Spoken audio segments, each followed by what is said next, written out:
What has happened, everybody? James Hancock here. Today is the day that Denis Villeneuve's adaptation of the first half of Frank Herbert's Dune finally gets its release in the United States, meaning that I finally get to share my spoiler discussion review, and to be more specific, I'm only going to be discussing spoilers from the movie, not from the second half of Frank Herbert's novel, and that I recognize that a lot of you out there, as of yet, have not cracked open that amazing book. I would give my eye teeth to go in on anything and everything related to Dune, but for this video specifically, I'll be limiting my comments solely to this new movie. And if you'd prefer a spoiler-free video, I'll include a link to my spoiler-free video in the notes below. But as we wait in anticipation to see if Warner Brothers is going to give the green light to a sequel so that Villeneuve can at least finish the story of Herbert's first book, it is my genuine, sincere hope that this movie is going to be so popular that it'll end up encouraging millions of people to rush out and buy this amazing book, one which is right over my shoulder up here. Because it is one of those rare books where you can get completely immersed in the story, lost in the narrative, and it's one of those books that's so rich and densely layered that you can read it again and again and again. But I'm also looking forward to revisiting this movie again and again. For me, it was a stunning, vivid reminder that movies can still be just as ambitious and epic and visionary as they've ever been at any point in history, as long as there are talented filmmakers out there like Denis Villeneuve who know how to put one of these movies together and have the ability or the cunning to persuade a big studio to get behind them with the necessary resources. Cinema is only dead if we accept it as such. And speaking of Villeneuve's vision, every Dune fanatic out there is a little bit different in terms of how they interpret the text, what they want from an adaptation, and what they would want to see in their idea of a perfect Dune movie, if such a thing is even possible. For my part, I see great value in every previous attempt at adapting the book. Jodorowsky's Dune was overflowing with cool ideas like having Orson Welles play Baron Vladimir Harkonnen, or having Giger design Giedi Prime, or just getting Pink Floyd to work on the soundtrack. But as exciting as his ideas were, I probably would have been really pissed off by all of his proposed changes to the ending, which he unveils in that amazing documentary. And then we had David Lynch's Dune, which is this jaw-dropping, highly stylized movie, one that I saw in the theater at age 8. I've seen it countless times since then, but there's no denying the fact that the movie basically leapfrogs through the second half of the book, skipping giant sections, and I've never been completely comfortable with the addition of the sound weapons in that movie, even if they do sound pretty cool.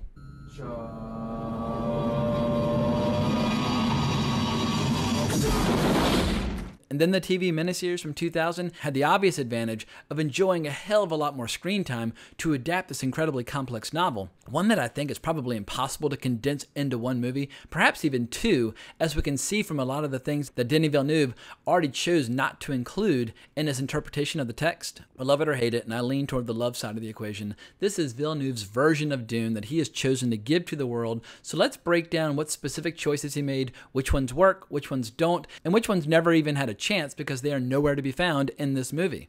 Let's start on the positive side with my favorite scene of the movie, where Paul essentially has a waking dream where he sees a possible future where we see him kicking all kinds of ass on the battlefield alongside the Fremen before essentially leading them in this jihad across the universe, taking over the Empire, the most ominous moment being where we see Paul and Chani side by side with their blue within blue eyes looking down on Paul's homeworld of Caladan. And it was just a stunning, beautiful shot. They looked so damn cool. But those two actors, they did not have the posture of loving, benevolent rulers. To me, they looked like conquerors leaving millions of dead, burning bodies in their wake. It was a true, genuine kneel before Zod moment. Kneel before Zod! A moment that revealed Paul's true potential to be either a tyrant or a liberator. And it's the first hint that we have that Paul Atreides, with all of his various abilities and all of his potential, that he could potentially be a villain even more terrifying than Baron Vladimir Harkonnen. And as someone who always loves a good villain, I rejoiced in this brief shining tease of Paul's dark potential. And it's easy to forget when you're watching the cliffhanger ending of this movie. We've just seen the Atreides family betrayed by the Emperor, who out of fear and envy of Duke Leto's growing influence, allows Baron Harkonnen to basically rent a few legions of Sardaukar to wipe out the Atreides and their allies on Arrakis. So of course we want Paul to get revenge, and of course we want to see the Fremen finally have control over their own lives on their homeworld. But now we know that if Paul and the Fremen were to get revenge on the Harkonnens, there is the lingering possibility of a major jihad across the entire universe in the future. And what's really interesting about Paul's visions, I loved how the movie at one point showed another one of Paul's visions where he becomes friends with Jameis, where he very kindly offers to show Paul the ways of the desert. Well, we, the audience, know that didn't happen. Paul and Jameis ended up having a duel to the death instead, so that's further evidence that Paul's visions are clearly not a roadmap of the future, merely possible outcomes. Another exhilarating moment for me was the finale as Paul and Jessica join Stilgar Kilgar and Chani and begin to learn the Fremen way of life. And Paul very wisely states to his mother that his path forward, it's not about fleeing into space to find refuge with another royal house, but rather disappearing into the desert and putting his father's theory to the test. On Arrakis, the only thing that really matters is desert power. That's what truly matters, which we see very clearly as a Fremen rides by on a sandworm as casually as a surfer catching a wave. And at this moment, I could just feel myself emotionally getting swept up in the movie and just getting completely, totally immersed in the scale and scope and just the detail of this otherworldly environment, this incredible cinematic landscape. And I have no idea how other people out there are going to respond, but with these two scenes and many more, Denis Villeneuve has made me a believer in his vision, even if he left out many details that I would have preferred that he include. So let's get into those details where I felt like Villeneuve made a mistake by not including more information. I recognize that it's way easier to provide exposition in a novel than in a movie, but I think omitting these details will lead to a lot of people having an incomplete understanding or appreciation of the story as it unfolds, which leads me to the subject of Mentats. For my money, the character Thufir Hawat, he kind of got screwed. He had a few cool moments, but he should be just as important a character in the story as Gurney and Duncan. We see both Thufir Hawat as well as the Mentat assassin Piter de Vries in action several times throughout the movie, and I love both actors, but people who are new to the subject of Dune need to know what a Mentat is, especially how their discipline applies to Paul. Long ago, there was this horribly destructive war known as the Butlerian Jihad, the end result being that all intelligent machines were destroyed. Since then, humans have adhered to the belief, thou shalt not make a machine in the likeness of a human mind. But in the absence of artificial intelligence, Mentats fill that void, providing a level of analysis as well as computations that make old school computers seem like tinker toys by comparison. It's one of the key disciplines in this fictional setting, right up there with the Bene Gesserit as well as the Spacing Guild. And between these three organizations, we see the full exploitation of the nearly limitless potential of the human mind, especially when the spice melange is involved. But what this movie failed to capitalize on is that Paul has been going through Mentat training without his knowing it. At a certain point in their young lives, every potential Mentat is made aware of their training, and at that point they have to make a decision whether or not to stick with the discipline. And in the novel, Paul chooses to do so, making both his father as well as Thufir beam with pride, knowing what a formidable duke Paul will one day become. And what makes Paul so damn fascinating and dangerous is the fact that he's a blend of so many different skills and disciplines. In addition to his Mentat training, his mother's trained him as a Bene Gesserit, Gurney and Duncan have made him a warrior, and Dr. Yui has armed Paul with all kinds of scientific knowledge. And then on Arrakis, once Paul starts inhaling and getting influenced by the spice, he's ready to reach his full potential. But in my opinion, Dr. Yui, he sadly got underserved by this movie. They barely scratched the surface on why he ultimately decided to betray the Atreides and how emotionally torn he is over the choice he makes. In the novel, we just get to spend a lot more time in his head because the novel gives us access to the inner thoughts of the characters. So we gain a much deeper understanding of his love for Paul, as well as his burning need to kill the Baron and possibly avenge his wife. And there are a lot of scenes throughout the movie where the lack of those internal thoughts that we have access to in the novel, I think lead to the scenes not quite playing out as well or as effectively as they ought to. The best example being when Lady Jessica first meets the Shadow Mapes, where she recognizes there's an opportunity to turn this character either into a really intense ally or enemy.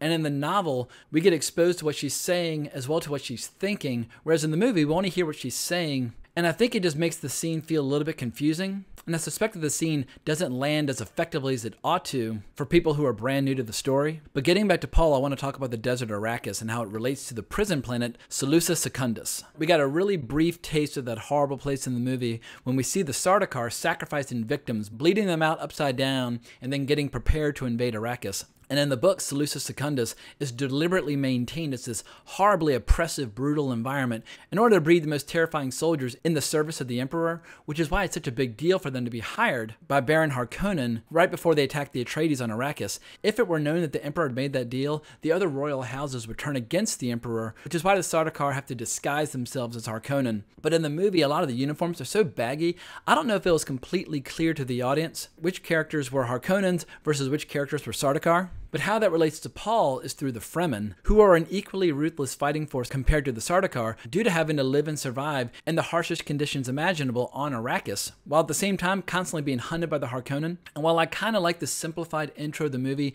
it didn't come close to capturing just how badass the Fremen are in combat. It made them seem a little bit more like victims, as opposed to insanely dangerous warriors who just live so deep in the desert, no one really knows how many there are. and speaking of how dangerous they are, none of them are more dangerous than Stilgar. And while Javier Bardem, he might be one of the world's greatest actors, in my opinion, the next movie really needs to unleash the beast as far as his character is concerned. So far, we've barely seen an inkling of what he's capable of. So along those lines, my hope is that the next movie, if we get it, will show just how perfect a training ground Arrakis can be for a budding leader and warrior like Paul. I've already mentioned all the disciplines he studied, but all these skills start to coalesce and dovetail beautifully as he puts them to use in the desert. Another omission that I briefly mentioned in my non-spoiler review is an explanation for why all these futuristic warriors are running around fighting with knives and swords when they obviously have superior technology. And we see the Holtzman shield in action a few times and learn how only a slow blade can penetrate the shield, but what the movie left out is what happens when a laser gun beam makes contact with the shield. The result is subatomic fusion and a nuclear explosion that can affect either the target or the person shooting the beam. It's totally random. Hence, this futuristic society has embraced hand-to-hand combat with knives. But one of my only real criticisms of this movie is how the fight choreography increasingly seems to disregard the fact that only a slow blade can penetrate a shield, because we see Jason Momoa in many fight scenes just stabbing dudes right through their shields without having to make any changes to his fighting style. So that's my one big nitpicky grievance against the movie, but at a bare minimum, we got to see the great Jason Momoa kicking all kinds of ass. But from my point of view, the biggest missed opportunity comes in the form of certain specific characters that were left out of this first movie. And obviously, when you're talking about a 2.5-hour running time, Denis Villeneuve had to make a lot of really tough creative choices. I'm sure he read the book many times and had this like a horrible internal struggle over what he could fit into this movie. But I do worry that a lot of people seeing this movie for the first time are going to wonder what the hell the Landsrod is or who the Padishah Emperor is, because we get very little context in Villeneuve's film. But the Landsrod is basically an organization that represents all the great royal houses around the universe, houses like the Harkonnens and the Atreides, and the Padishah Emperor, he rules over them all as long as he can keep them either docile or satisfied or intimidated, and so on and so forth. It's a very delicate balancing act, keeping all these various houses in check. And as I mentioned before, the Emperor is very threatened by the popularity of Duke Leto. But I'm really hoping that we see both the Emperor as well as his daughter, Princess Irulan, in the next flick. And I hope I'm saying her name correctly. It's like Irulan. I've always said Irulan. But in the book, The Princess, she introduces so many chapters throughout the entire novel with excerpts from her book, Manual of Muad'Dib. So I really missed her presence. But I won't go into her character's significance to the plot in this particular video. But what I will say is that we better learn why Paul is referred to as Muad'Dib by some and as Usul by others in the very first scene of the next movie, or I'm just going to lose it. I feel like the movie should have found a way to squeeze those names into the final scene of the movie after the fight with Jameis, but that's just one man's opinion. And we still have two more major characters to look forward to. We learned in the movie that the Lady Jessica is pregnant. All I can say is that we will soon be meeting my favorite character in the entire Dune saga. And lastly, we've yet to meet Feyd Rautha, Paul's evil counterpart in the Harkonnens. I think what a lot of people have forgotten is that in the book, Feyd shows up in the second chapter, sitting in on this giant meeting between the Baron Harkonnen and Piter de Vries as they map out and plan their whole diabolical scheme to destroy the Atreides. But as a fan who is obsessed with great villains, I find it to be one of the most wildly enjoyable chapters that I've ever read, and whoever gets cast in this role, they're going to enjoy a massive career opportunity. But that's assuming the part doesn't get cut entirely. I don't think Denis Villeneuve would do that, but if he cuts Feyd Rautha, I think he's making a colossal mistake. But getting back to the Baron, in the book, Paul experiences a vision related to the Baron about a possible future that I am jumping out of my skin to discuss, but it would be a redonkulous spoiler if I were to share that info in this video. So once again, read the book, but if Villeneuve chooses to include that vision in the next movie, it's going to put to shame what I've already described as my favorite scene in this remarkable movie. But I think I've now covered everything that I wanted to cover in my first video but could not. Between the two videos, I've managed to share my biggest takeaways. Now we just have to sit back and be patient and see how audiences in the US respond to this movie. Between HBO Max and theaters, I hope enough people show up to justify Warner Brothers confirming the sequel, but I've long since given up trying to understand which movies become hits and which movies become flops, because I've seen great movies fail, I've seen shitty movies take off like a rocket, and I've seen the reverse, where a great movie really connects with the people who will discuss it and rewatch it for decades to come. But if Denis Villeneuve does not get to complete his story, it'll be one of the biggest missed opportunities that I've ever seen in the history of movies, right up there with Jodorowsky's Dune.